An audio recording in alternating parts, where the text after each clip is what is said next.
ang nasabing patawad sa mga nangyari. Hindi kita naingatan, hindi kita napaglaban, kaya siguro maagang binawi ka ng kapalaran. Sayang, pero anong magagawa ko? Tao lang natutukso, nauudyok. Di ko naisip yung ikaw. Sana naman kung naririnig mo ko, sisigaw ko pang todo. Mahal kita, sadyang ganto lang ako maloko. Bakit ba ikaw pa yung nawala? Sana ako na lang. Ngayon lagi na ako balisa, minumulto ng nakaraan na di ko maalis-alis sa isip ko. Ikaw pa rin ang hinahanap kada gising ko. Di ko magawang palimutan mga alaala natin kung sana lang bumabalik sa aking utak kahit wala ka na. Hindi ko alam kung saan ba ako nagkulang sa daming nandyan. Ikaw pa ang nauna, ikaw ang parusa sa dami ng kagaguhan.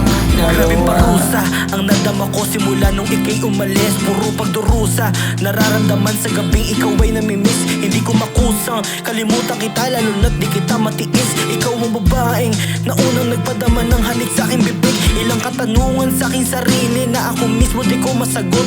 Solusyon ba? Nakalimutan kita para lang mawala ang lungkot? O desisyon na, bawian na lamang ng buhay at para matapos na to. Mga alaala mo na di ko malilimutan mula nung nagapos sa'yo. Paano na to? Di ko na alam. Ano nga ba ang dapat kong gawin? Paulit-ulit lamang na bumabalik kapag umaharap sa salamin. Laging umaasa na balang araw tayong dalawa ay pagtatagpuin. At kung mangyayari yun, pinapangako kong araw-araw kitang mamahalin. Di ko magawang kalimutan mga alaala natin kung sana lang bumabalik sa aking utak kahit wala ka na. Hindi ko alam kung saan ba ako nagkulang sa daming nandyan. Ikaw pa ang nauna, ikaw ang parusa sa dami ng kagaguhan.